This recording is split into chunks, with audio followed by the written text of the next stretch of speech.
Hello everyone, welcome to the face-to-face series presented by UniApply. In this face-to-face series, we have a candid conversation with the educational leader and they share their insightful experience that what goes behind establishing such beautiful institution and they are uplifting the society by providing education. So today we have Principal of Mira Model School, Mrs. Sadhana Bhallavedas. She is going to share her insightful experience with the organization. Now you see that we are living in 21st century and the era has changed a lot. Young parent and they are coming with a lot of expectation, right? They are tech savvy and of course your school must have adopted technology in some sense, right? And the last year we can see that COVID impacted everyone, right? From a newborn child to an old age person. And of course, every entity when it comes to business or let's say educational institute. So ma'am, how your school were equipped and adopted technology when it comes to academic delivery during the time when the school was shut? Okay, so I'd like to answer first part of your question Right. Regarding the relevance of this school in the changing times. Right. As you can see, this school is very, very old, so it has a soul. Right. And there is a resilience. So technology dates back. We were the first school to take up computer science as a subject, Right. and then trained 120 government school principals in the use of technology when government was making a shift. Right. So it has been very deeply embedded, and we've had experiments where Intel and National Award for Computer Literacy given by the Honorable President Abdul Kalam Wow. to the school. So we have all those achievements and there's a background to it. So Right. when it came to COVID, Right. even though young parents come and ask, do you have smart classes or whatever, I would say I don't want the children to be moving from a TV to another television in school. Strengthening teacher as a resource and Right. her usage of technology or his usage of technology in classes effectively has been the USP. So initial 1 month we were trying to grapple. We thought COVID would end, Right. but it was not such a major task in shifting to technology online classes, except for those children who did not have the wherewithal to take classes, Right. where we allowed them to come to school, Right. or supplied them with phones which were Right. donated by our Interact Club. And especially the children with SEN and special needs children, they were being allowed to come into the campus. The rest Okay. of the children were online. The first decision was to what platform are we going to use. That is where we struggled a little bit. Right. Initially it was Zoom and then we went on to MS Team. Right. So it was amazing. It was amazing how teachers comfortably switched on to online classes seamlessly. Right. And there was a lot of bonding, there was a lot of training that was going on, and they were teaching each other. And so I think we tied over the initial 8 months in strengthening the teachers' skills and training program.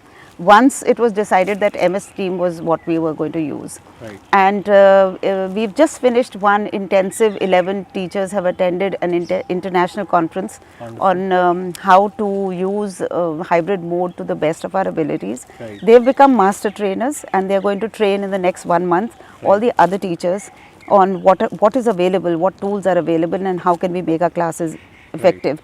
So I think for every school, it must have been a challenge on deciding the platform. But here the switch was very, very comfortable, and now we're looking forward to the new tools that we are going to use rather than now what if Right. COVID extends. Right. So you have wonderfully explained that how you adopted technology when it comes to academic delivery. But as you can understand the challenge of the new parents who are actually aspirant for your school and they are looking forward to take admission and for applying to your school. So when we talk about technology usage, when it comes to application to the school, so how school used technological tool when it comes to application? See, I would like to say that children were part and parcel of this process. Right. So while the teachers were training, children were training too, and we were taking a lot of help from the children. Even a class 1 child was, could guide their teacher through what tools to use. Right. So we are not overwhelmed by technology per se or its usage, but we have used it for examination purposes and effectively, and we've used it for a lot of online programs. Like the whole thought behind last year and this year was that we are not going to not going to let go of anything Right. that we were doing earlier just because we are not in physical space. Right. So we had Bal Sabhas, we had sports Right. sports days, we had grandparents days, so we had the PTA award function. Right. So everything was used, I mean technology was used to carry on with activities, with programs, with physical education.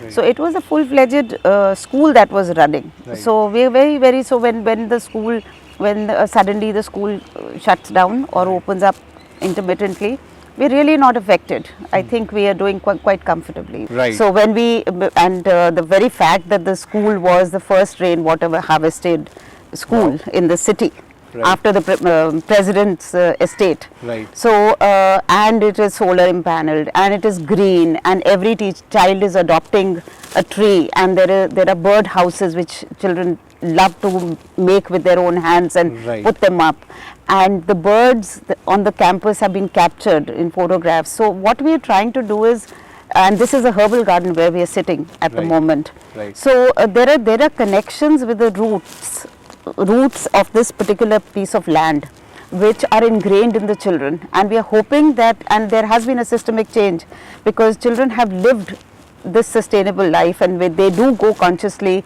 to their parents and say, let's save the environment, don't use and let's cycle or let's walk to the school. Right. So we are breathing the kind of life that we would learning that we would like our children to imbibe in their lives later on. It's a lifelong learning that we are focusing on, not just clearing 12th class and going away from here. And it's a matter of immense pride that we have bagged the top awards in the city as well for rainwater harvesting, the Chief Minister's award for rainwater harvesting. Wonderful. And just the night before, we have got the Terry Award for Griha. Griha scales, they have a scale to measure how sustainable a school is. Right. And like I said, it is all interconnected. It is too deeply rooted. Right. It cannot be segregated. And what can be a greater pride for me, I mean, more than the Griha Award on the stage, was my student who was an architect, Right. who said, I'm working for Terry and I'm here primarily because of my school, which inspired me when they had their rainwater harvesting systems in the school. Right. So when you have I get goosebumps when I hear these kind of stories, when children go out and say, I was inspired because of a certain practice in the school, and now I made it a way of life for myself. Right. And she is talking about, she is working on sustainable homes, incidentally. Wonderful. So in fact, you remind me of my school days when we used to study sustainable development and sustainable future, right? But you are doing it in your campus and making student learn by doing it, right? It is ingrained in the curriculum, Right. from class 1. So even if we have a painting competition, it is about walk around the campus and whatever wells that you see, rainwater harvesting, try and bring them into your picture, Right. into your painting. So I think we've done quite a good job of it. And the second aspect that makes our school stand apart is our special needs center. Okay. So the mentorship and the kind of dedication that our children have shown to help children who are differently abled. Right. So, ma'am, academic is one part, and I'm sure, like you mentioned, how you use technology and delivered academic, and it was non-stop. Like you delivered relentlessly. Your teachers smoothly shift to the new things to deliver Right. education. But as you know, that the holistic education is again one component where the extracurricular activity, co-curricular activity, and the sports play a vital role. So, how school is taking that forward? So like I said, we every child had their sports period. So the sports teachers had to be very creative. Right. So they took a leaf out of Khelo India, Fit Right. India, Right. lot of other programs, Right. had quizzes, I had regular yoga and aerobics in the morning. Right.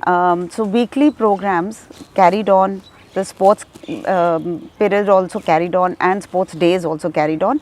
And so challenges changed. So we Right. were not having track events, but we were having other kinds of events which were more individualistic, and they had to, it was based on timing. So children had to send their videos, and parents had to, parents were partners in it, and that's how we assessed how they were doing. So Right. health, mental health, yoga, everything has been taken care of, and Right. every week we have the CTP period where the teachers get time to talk to the children. Okay. And also a parents session which I have been taking every month Right. with every single class individually. Right. So there's been a lot of sharing, there's been a lot of discussion, and we've ensured that it's not just academics, it's not Okay. just those 3 periods or 4 periods of teaching. Right. And the school has been beautifully crafted between 8:30 to 1 o'clock. Okay. So I was teaching heritage classes, for example, to 5th and 6th class. Okay. So when it came to actual exhibition and meeting the artist and pottery, we brought those children in smaller groups into the school space, Right. as and when required. But it didn't feel as if the school was off. So Okay. except that it's getting to children now, Right. because they are craving to meet their teachers and their friends, and that social element has taken a back seat. Right. So I think we've not done too badly. No, I'm sure that you have shared a lot that how school has done. So we spoke about Fit India also in our previous conversation. So school has done a lot that, which we know about Meera Model School, Janakpuri.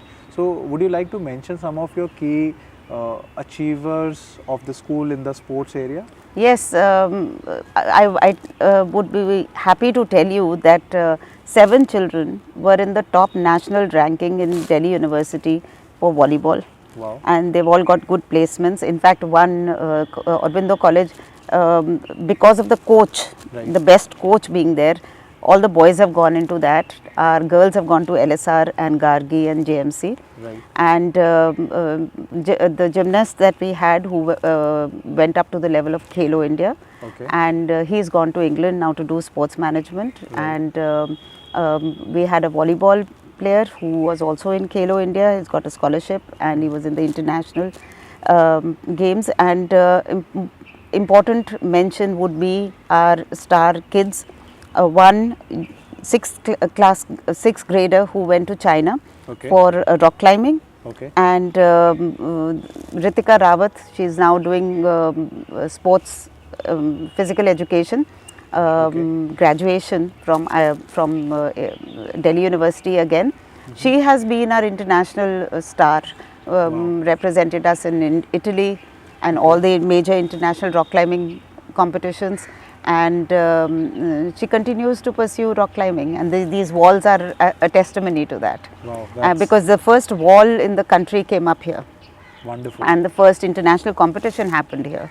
So this has been a matter of great pride that our girls are excelling in rock climbing more than the boys. When you are focusing on all the children, right? You are not just catering to the meritorious one who can actually make a pride moment for school, right? So there was a couple, doctor couple, and they came in and said, you will not allow children to have special classes in 6th, 7th, 8th onwards. Where will our children go for competition? So let me be very honest, this is not a school where we are preparing only 90%ers or only IITians. Right. Though we have 2 IITians last year, 3 this year.